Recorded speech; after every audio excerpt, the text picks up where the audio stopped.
বাংলাদেশ ও শ্রীলঙ্কার রাজনীতি নিয়ন্ত্রণ করতে চায় না ভারত, দাবি জয়শঙ্করের। বললেন সুসম্পর্ক চায় দিল্লি।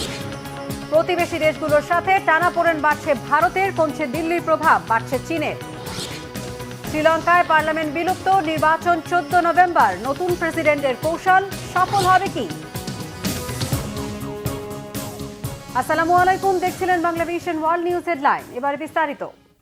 বাংলাদেশ সহ প্রতিবেশী দেশগুলোর ইস্যুতে সুর নরম করল ভারত। এবার দেশটির পররাষ্ট্রমন্ত্রী এস জয়শঙ্কর দাবি করেছেন, বাংলাদেশ ও শ্রীলঙ্কা সহ কোনো প্রতিবেশী দেশের রাজনীতি নিয়ন্ত্রণ করতে চায় না ভারত।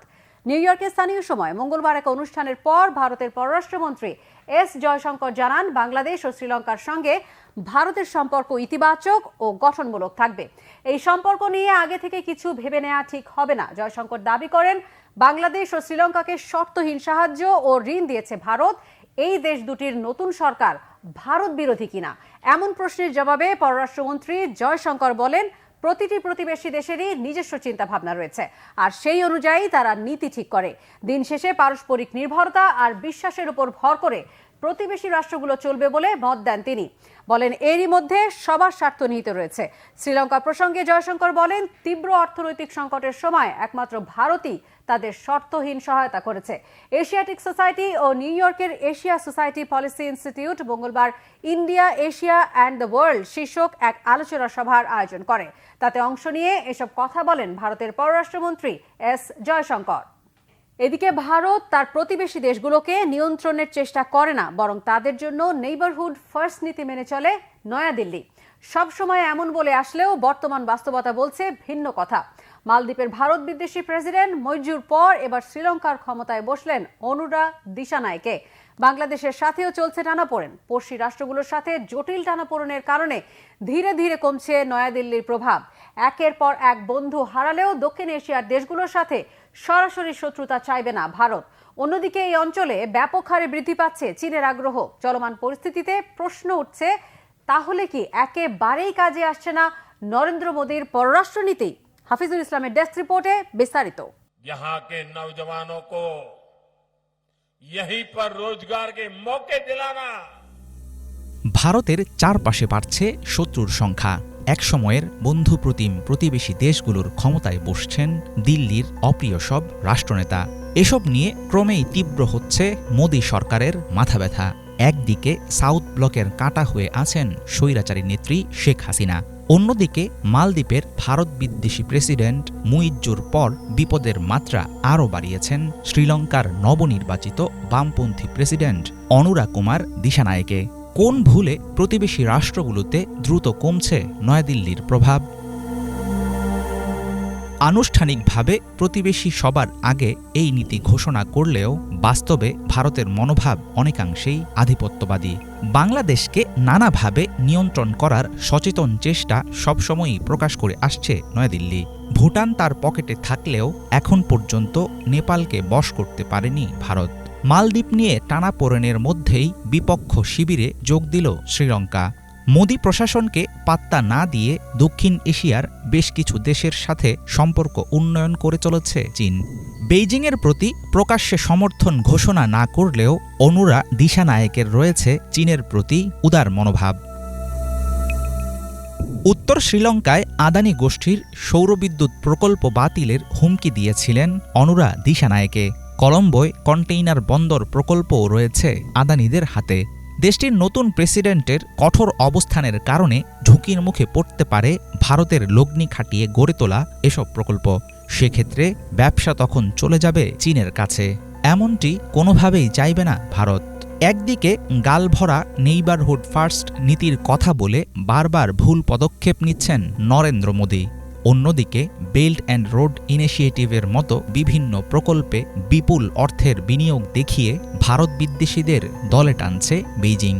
এমন অবস্থা চলতে থাকলে ভারতকে ছাড়তে হবে দক্ষিণ এশিয়ার পরাশক্তি হওয়ার দিবাস্বপ্ন। বর্তমানে নেপালের প্রধানমন্ত্রী হিসাবে ক্ষমতায় আছেন পুরনো ভারত বিদ্বেষী কেপি ওলি। মালদ্বীপ ও শ্রীলঙ্কার দায়িত্বে আছেন চীনপন্থী দুই রাষ্ট্রনেতা। কূটনৈতিক সম্পর্ক স্থাপনে চীনের প্রস্তাবকে সরাসরি নাকচ করে দেয়নি প্রায় সব ক্ষেত্রে ভারতের উপর নির্ভরশীল রাষ্ট্র ভুটান। আফগানিস্তান ও মিয়ানমারে ক্ষমতাসীনদের সাথেও ভালো সম্পর্ক তৈরি হয়নি নয়াদিল্লির। এই দুটি দেশে বিভিন্ন খাতে প্রবল অনিশ্চয়তার মুখে পড়েছে ভারতের শত শত কোটি টাকার বিনিয়োগ। নরেন্দ্র মোদীর শাসনামলে ভারতের পররাষ্ট্রনীতি পর্যালোচনা করলে দেখা যাবে প্রতিবেশী দেশগুলোর সাথে দীর্ঘমেয়াদী সম্পর্ক স্থাপনের সদিচ্ছা ছিল না দিল্লির। মালদ্বীপ, শ্রীলঙ্কা বা নেপাল কোনো ক্ষেত্রেই সবার জন্য লাভজনক কোনো নীতি বাস্তবায়নের চেষ্টা করেনি মোদী প্রশাসন। স্বল্পকালীন স্বার্থ বা শর্ট টার্ম ইন্টারেস্টকে প্রাধান্য দেওয়ার কারণে একের পর এক দেশে মুখ থুবড়ে পড়ছে নয়াদিল্লির পররাষ্ট্রনীতি। মিত্র হারানোর এই ধারা অব্যাহত থাকলে ভারতের জন্য ক্রমেই বাড়বে বহুমুখী বিপদের আশঙ্কা। হাফিজুল ইসলাম, বাংলা ভিশন। প্রায় 10 বছর পর বিধানসভা নির্বাচনে দ্বিতীয় পর্বের ভোট নেওয়া হয়েছে ভারতের জম্মু ও কাশ্মীরে। সহিংসতার গুরুতর আশঙ্কা থাকায় বাড়তি নিরাপত্তা ব্যবস্থা নিয়েছে সেনা, পুলিশ ও আধা সামরিক বাহিনী। এই দফায় জনপ্রতিনিধি নির্বাচন করা হবে হজরতবাল, লালচৌক, বুদগাম, খানিয়ার সহ 26টি আসনে। 239 জন প্রার্থীর মধ্যে আলোচনায় আছেন সাবেক মুখ্যমন্ত্রী, ন্যাশনাল কনফারেন্স প্রধান ওমর আবদুল্লাহ, ভারতীয় জনতা পার্টি বিজেপির রবীন্দ্র রায়না, কংগ্রেসের তারিক হামিদ। তৃতীয় ও শেষ দফা নির্বাচন হবে আগামী 1 অক্টোবর। 16 সেপ্টেম্বর প্রথম দফা নির্বাচনে ভোট হয়েছে 24টি আসনে। আগামী 8 অক্টোবর ভোট গণনা ও ফলাফল ঘোষণা করা হবে। নরেন্দ্র মোদীর নেতৃত্বাধীন বিজেপি সরকার সংবিধানের 370 ধারা বিলুপ্ত করে বিশেষ মর্যাদা ছিনিয়ে জম্মু কাশ্মীরকে 2টি কেন্দ্রশাসিত অঞ্চলে ভাগের পর এবারই প্রথম সেখানে বিধানসভা নির্বাচন হচ্ছে। সাংবিধানিক পরিবর্তনে জম্মু ও কাশ্মীরের আসন সংখ্যা 83 থেকে বেড়ে হয়েছে 90টি। শ্রীলঙ্কায় পার্লামেন্ট বিলুপ্ত করেছেন নবনির্বাচিত প্রেসিডেন্ট অনুরা কুমারা দিশানায়কে। আগামী নির্বাচন হবে আগামী 14 নভেম্বর। রাজধানী কলম্বোয় মঙ্গলবার দেশটির তৃতীয় নারী প্রধানমন্ত্রী হিসেবে ডক্টর হরিণী অমরসুরিয়াকে শপথ পড়ানোর মধ্যে দিয়ে মন্ত্রিসভা গঠন করেন প্রেসিডেন্ট দিশানায়কে। বিশ্ববিদ্যালয় শিক্ষক 54 বছর বয়সী হরিণী বিচার, শিক্ষা ও শ্রম মন্ত্রণালয়ের দায়িত্বও পালন করবেন। এই মন্ত্রিসভা অন্তর্বর্তী সরকার হিসেবে কাজ করবে। মন্ত্রিসভার শপথের পর বিগত পার্লামেন্ট বিলুপ্তির ঘোষণা মঙ্গলবার রাত 12টা থেকে কার্যকর হয়। এ নিয়ে বিশেষ প্রজ্ঞাপনও প্রকাশ করা হয়েছে। 2020 সালের অগস্টে গঠিত এই পার্লামেন্টে বিরোধী দল ছিল প্রেসিডেন্ট দিশানায়কের রাজনৈতিক জোট ন্যাশনাল পিপলস পাওয়ার এনপিপি। 225 আসনের পার্লামেন্টে মাত্র 3টি আসন রয়েছে এই জোটের। তাই 2025 সালের অগস্টে মেয়াদ শেষের 11 মাস আগেই পার্লামেন্ট বিলুপ্তির ঘোষণাকে 55 বছর বয়সী নয়া প্রেসিডেন্টের রাজনৈতিক কৌশল বলছেন বিশ্লেষকরা। চরম অর্থনৈতিক সংকটের মুখে 2022 সালে গণ অভ্যুত্থানে তৎকালীন প্রেসিডেন্ট গোতায়বা রাজাপাকসে ক্ষমতাচ্যুত হলে তার স্থলাভিষিক্ত হন রনিল বিক্রমাসিংহে। গাজার পাশাপাশি লেবাননে বর্বর হত্যাযজ্ঞের বিস্তৃতি বাড়িয়ে হিজবুল্লাহর ক্ষেপণাস্ত্র বিভাগের প্রধান ইব্রাহিম কুবাইসিকে হত্যার দাবি করেছে দখলদার ইসরায়েলি বাহিনী। লেবাননে 2 দিনে হত্যার শিকার হয়েছেন অন্তত 569 জন। কেবল বুধবারই হামলা চালিয়ে হত্যা করা হয়েছে অন্তত 51 জনকে, আহত হয়েছে 200-রও বেশি। আন্তর্জাতিক আইন লঙ্ঘন করে মঙ্গলবার দ্বিতীয় দিনের মতো লেবাননের রাজধানী বৈরুত সহ বিভিন্ন শহরের অব্যাহত বিমান হামলা চালিয়েছে ইসরায়েলি বাহিনী। সশস্ত্র সংগঠন হিজবুল্লাহর সম্ভাব্য অবস্থানে ক্ষেপণাস্ত্র হামলার দাবি করা হলেও হতাহতের বেশিরভাগই নারী, শিশু সহ নিরস্ত্র মানুষ। লেবাননের স্বাস্থ্য মন্ত্রণালয় জানিয়েছে সোমবার থেকে শুরু হওয়া বেপরোয়া এই হামলায় বাস্তুচ্যুতের সংখ্যা 90,000 ছাড়িয়ে গেছে। এরই মধ্যে অন্তত 27,000 মানুষকে 252টি স্কুল ভবনে আশ্রয় দেওয়া হয়েছে। ইসরায়েলের সেনা সদরের দাবি, বৈরুতের দক্ষিণের শহরতলিতে বিমান হামলায় হিজবুল্লাহর মিসাইল ইউনিটের প্রধান ইব্রাহিম কুবাইসিকে হত্যা ও মিসাইলের বিপুল মজুদ ধ্বংস করা হয়েছে। পাল্টা জবাব দিতে ইসরায়েলের বিমান ও নৌঘাঁটি লক্ষ্য করে ক্ষেপণাস্ত্র ও ড্রোন হামলা চালিয়েছে হিজবুল্লাহ যোদ্ধারা। বৈরুতে মোসাদের সদর দপ্তরে ক্ষেপণাস্ত্র হামলা হলেও তা প্রতিহত করার দাবি করেছে ইসরায়েল। ক্ষতিগ্রস্ত হয়েছে ইসরায়েলের উত্তরাঞ্চলের একাধিক সামরিক ও বেসামরিক স্থাপনা। লেবাননে পেইজার বিস্ফোরণে হতাহত ব্যক্তিদের সুচিকিৎসা নিশ্চিত করতে নানা পদক্ষেপ নিয়েছে হাসপাতালগুলো। আহতদের কারো কারো চোখ ও হাড় ব্যাপকভাবে ক্ষতিগ্রস্ত হয়েছে। বেশিরভাগ আঘাতেই মাঝারি থেকে গুরুতর। বিস্ফোরণের 48 ঘন্টার ভেতর 2000-এরও বেশি মানুষের অস্ত্রোপচার করা হয়েছে। বিস্তারিত ডেস্ক রিপোর্টে। লেবাননে মারাত্মক ডিভাইস বিস্ফোরণে হতাহত ব্যক্তিদের চিকিৎসা প্রচেষ্টা জোরদার করেছে হাসপাতালগুলো। দেশব্যাপী ডিভাইস বিস্ফোরণে লেবাননে কমপক্ষে 37 জন প্রাণ হারিয়েছেন। আহত হয়েছেন প্রায় 3000 মানুষ। বিস্ফোরণের ৪৮ ঘণ্টার ভেতর হাসপাতালগুলোতে ২,০০০-এরও বেশি মানুষকে অস্ত্রোপচার করা হয়েছে। চায়না গ্লোবাল টেলিভিশন নেটওয়ার্ক CGTN-কে দেওয়া এক সাক্ষাৎকারে ডাক্তার নাবি শামস বলেন, মাত্র কয়েক মিনিটেই হাসপাতালে অসংখ্য হতাহতদের নিয়ে আসা হয়। পরিস্থিতি খুবই খারাপ ছিল।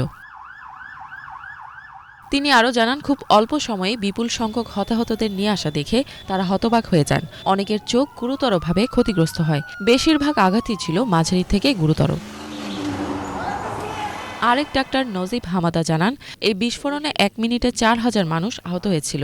চিকিৎসকরা যথাযথভাবে নিজেদের প্রচেষ্টা চালিয়ে গেছেন।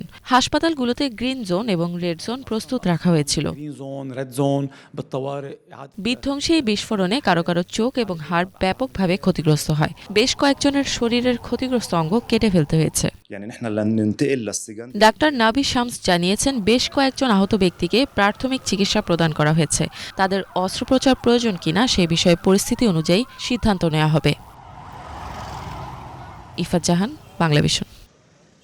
লেবানন ইসরায়েল সংঘাত বেড়ে চলায় ফিলিস্তিনের সাথে বন্দি বিনিময় চুক্তি আবারও ঝুলে গেল বলে মনে করছেন রাজনৈতিক বিশ্লেষকরা। সব প্রস্তাবিত চুক্তি ধারাবাহিকভাবে ব্যর্থ হওয়ার জন্য ইসরায়েলি প্রধানমন্ত্রী বেনিয়ামিন নেতানিয়াহুকে দায়ী করছেন তারা। বিস্তারিত ডেস্ক রিপোর্টে। দিন যতই গড়াচ্ছে ততই বৃদ্ধি পাচ্ছে লেবানন ও ইসরায়েলি বাহিনীর সংঘাত। রাজনৈতিক বিশ্লেষকরা বলছেন, সংঘাত লেবাননের দিকে মন নেওয়ায় বন্দি বিনিময় চুক্তির আলাপ আলোচনা প্রায় বন্ধ হয়ে গেছে। তারা বলছেন, মার্কিন প্রেসিডেন্ট জো বাইডেনের সময় বন্দি বিনিময় চুক্তিতে পৌঁছানো এখন আর সম্ভব নয়। এছাড়া ওয়াল স্ট্রিট জার্নালের এক প্রতিবেদনের তথ্য অনুসারে হোয়াইট হাউস এবং মার্কিন প্রতিরক্ষা ও পররাষ্ট্র দফতরের কর্মকর্তারা মনে করছেন, চুক্তিটি এখনও অমীমাংসিত রয়ে গেছে। বন্দি বিনিময় চুক্তিতে পৌঁছানোর প্রাথমিক বাধা হিসেবে ইসরায়েলি প্রধানমন্ত্রী বেনিয়ামিন নেতানিয়াহুকে দায়ী করেছেন ফিলিস্তিনি বিশেষজ্ঞ খালদন বারঘৌতি। তারা মনে করছেন, মার্কিন প্রশাসন সহ বিশ্ববাসীর কাছে স্পষ্ট নেতানিয়াহু চুক্তিটি চান না। ইসরায়েলের এক তদন্ত প্রতিবেদনে দেখানো হয়েছে, নেতানিয়াহু ধারাবাহিকভাবে সমস্ত প্রস্তাবিত চুক্তিকে ব্যর্থ করেছেন। জাতিসংঘের নিরাপত্তা পরিষদে নেতানিয়াহু পূর্ববর্তী সব সিদ্ধান্তকে পরিবর্তন করে নতুন শর্ত আরোপ করতে শুরু করেন। মার্কিন যুক্তরাষ্ট্রের কর্মকর্তারা ধারণা করছেন, ফিলাডেলফিয়া করিডোর নিয়ে বেনিয়ামিন নেতানিয়াহুর বাড়াবাড়ির কারণে চুক্তিতে পৌঁছানো সম্ভব হয়নি। তাদের উদ্দেশ্য সঠিক থাকলে চুক্তিতে পৌঁছানো যেত। ফিলিস্তিনি সাংবাদিক ও রাজনৈতিক বিশ্লেষক ফারেজ সরফান্দি বলেন, গাজায় যুদ্ধ দীর্ঘায়িত করতে ফিলাডেলফিয়া করিডোর নিয়ে ইস্যু তৈরি করেছেন ইসরায়েলি প্রধানমন্ত্রী। তিনি বলেন, নেতানিয়াহু জানতেন এর উপর নিয়ন্ত্রণ রেখে চুক্তিতে পৌঁছানো সম্ভব নয়। বিশ্লেষকরা আরও মনে করেন, ইসরায়েলি বাহিনী লেবাননের সশস্ত্র বাহিনীর সাথে সংঘর্ষ বাড়াচ্ছে, কারণ তাদের কাছে চুক্তিতে পৌঁছানো গুরুত্বপূর্ণ নয়। ইফাত জাহান, বাংলাভিশন। আন্তঃমহাদেশীয় ব্যালিস্টিক মিসাইলের সফল পরীক্ষা চালিয়েছে চীন। বুধবার সকালে প্রশান্ত মহাসাগরীয় অঞ্চলে এই পরীক্ষা চালানো হয়। চীন জানিয়েছে, বিশেষ কোনো দেশকে লক্ষ্য করে মিসাইল পরীক্ষা চালানো হয়নি। তবে বেইজিং এর শক্তি প্রদর্শনের এমন মহড়াকে উদ্বেগজনক হিসেবে দেখছেন বিশ্লেষকরা। হিজাল জুবাইরের ডেস্ক রিপোর্ট। আন্তর্জাতিক উদ্বেগ সত্ত্বেও প্রশান্ত মহাসাগরীয় অঞ্চলে আন্তঃমহাদেশীয় ব্যালিস্টিক ক্ষেপণাস্ত্র উৎক্ষেপণ করেছে চীন। দেশটির প্রতিরক্ষা মন্ত্রণালয় জানিয়েছে, বুধবার সকাল 8:45টার দিকে চীনের পিপলস লিবারেশন আর্মি PLA এর রকেট ফোর্স ওই পরীক্ষা চালায়। PLA কর্তৃপক্ষ বলছে, একটি নকল ওয়ারহেড বসানো ক্ষেপণাস্ত্রটি সাগরের পূর্ব নির্ধারিত অঞ্চলে আঘাত হানে। এটিকে নিয়মিত বার্ষিক মহড়ার অংশ হিসেবে উল্লেখ করেছে তারা। বুধবার এক সংবাদ সম্মেলনে প্রতিরক্ষা মন্ত্রণালয়ের মুখপাত্র বলেন, আন্তর্জাতিক আইন মেনেই ওই পরীক্ষা চালানো হয়েছে। ক্ষেপণাস্ত্র পরীক্ষাটি শতভাগ সফল হয়েছে। আন্তর্জাতিক মহড়ার অংশ হিসেবে যথাযথ বিধিবিধান মেনেই এটি পরিচালনা করা হয়। বিশেষ কোনো দেশ বা লক্ষ্যবস্তুকে মাথায় রেখে এই পরীক্ষা চালানো হয়নি। মন্ত্রণালয়ের পক্ষ থেকে আরও জানানো হয়, ক্ষেপণাস্ত্র পরীক্ষা ঘিরে সংশ্লিষ্ট দেশগুলোকে আগেভাগেই অবহিত করা হয়েছে। নিজেদের সামরিক সক্ষমতা যাচাইয়ের জন্যই এটি উৎক্ষেপণ করা হয় বলে জানিয়েছে তারা। জাপানের কোস্টগার্ড কর্তৃপক্ষ জানিয়েছে, সোমবার চীনের পক্ষ থেকে দক্ষিণ চীন সাগর, ফিলিপাইনের লুজন দ্বীপের উত্তর প্রশান্ত মহাসাগরীয় অঞ্চল ও দক্ষিণ প্রশান্ত মহাসাগরীয় অঞ্চলে সামুদ্রিক যান চলাচল সংক্রান্ত একটি সতর্কবার্তা পায় তারা। ওই সতর্কবার্তাটি ক্ষেপণাস্ত্র উৎক্ষেপণ সংক্রান্ত ছিল কিনা তা নিশ্চিত করেনি জাপান। বিশেষজ্ঞরা বলছেন, চীনের ক্ষেত্রে এভাবে ক্ষেপণাস্ত্র পরীক্ষা চালানো বিরল ঘটনা। সাধারণত কোনো ঘোষণা না দিয়ে ইনার মঙ্গোলিয়ার মতো বিচ্ছিন্ন প্রদেশে এ ধরনের পরীক্ষাগুলো চালায় তারা। সম্প্রতি যুক্তরাষ্ট্রের অত্যাধুনিক ক্ষেপণাস্ত্র প্রতিরক্ষা ব্যবস্থার প্রেক্ষাপটে চীন সামরিক বাহিনীকে নিজেদের পারমাণবিক সক্ষমতা বৃদ্ধির নির্দেশ দিয়েছে। হিজল জোবায়ের, বাংলা ভিশন। রাশিয়ার কার্স্ক প্রদেশে অনুপ্রবেশ করা ইউক্রেনীয় সেনাদের দখলে থাকা 12টি গ্রাম পুনরুদ্ধার করা হয়েছে বলে জানিয়েছেন আখমাত কমান্ডো ফোর্সেজের কমান্ডার অপ্তি আলাউদ্দিনভ। শুধু তাই নয়, শত্রু বাহিনী ওই অঞ্চলে সমরাস্ত্রের যত মজুদ নিয়ে এসেছিল তার বেশিরভাগই এর মধ্যে ধ্বংস করা হয়েছে বলেও জানিয়েছেন তিনি।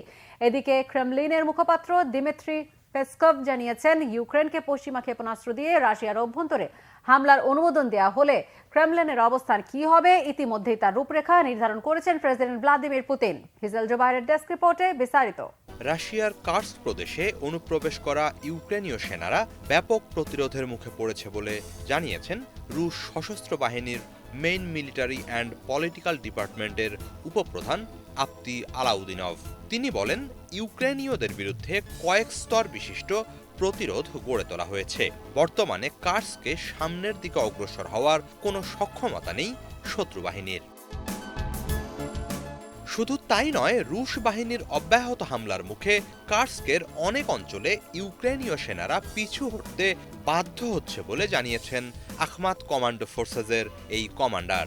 এরই মাঝে ওই অঞ্চলে তাদের দখলে থাকা 12টি গ্রাম পুনরুদ্ধার করেছে রুশ সেনারা।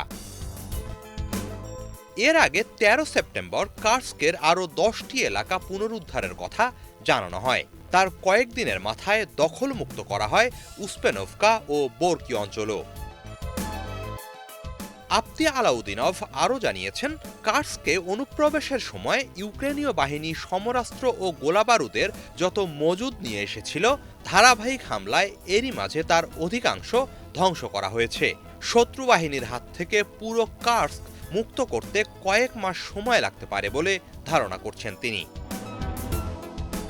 এদিকে রুশ বাহিনী দোনেস্কের ইউক্রেইনেস্ক শহর দখলে নিয়েছে বলে জানিয়েছেন দোনেস্ক পিপলস রিপাবলিকের প্রধান ডেনিস পুসেলিন। রুশ সেনারা ক্রমশ ইউক্রেনের আরও গভীরে অগ্রসর হচ্ছে জানান তিনি। অন্যদিকে যুক্তরাষ্ট্রসহ পশ্চিমা দেশগুলো ইউক্রেনকে রাশিয়ার ভেতরে হামলার জন্য দূরপাল্লার ক্ষেপণাস্ত্র ব্যবহারের অনুমোদন দিলে কড়া জবাব দিতে প্রস্তুত ক্রেমলিন। এরই মাঝে রাশিয়ার প্রেসিডেন্ট ভ্লাদিমির পুতিন এ বিষয়ক রূপরেখা নির্ধারণ করেছেন বলে জানিয়েছেন ক্রেমলিনের মুখপাত্র দিমিত্রি পেসকভ। পশ্চিমারা ইউক্রেনকে দূরপাল্লার ক্ষেপণাস্ত্র দিয়ে রাশিয়ায় হামলার অনুমোদন দিলে সেটিকে ক্রেমলিনের বিরুদ্ধে ন্যাটোর হামলা হিসেবে বিবেচনা করা হবে, এমনটাই হুঁশিয়ারি দিয়েছেন পুতিন। সেরকম ক্ষেত্রে পরিস্থিতি অনুসারে কঠোর পদক্ষেপ নেওয়া হবে। হিজল জোবায়ের, বাংলা ভিশন। এই ছিল আজকের মতো, সাথে থাকায় ধন্যবাদ সবাইকে।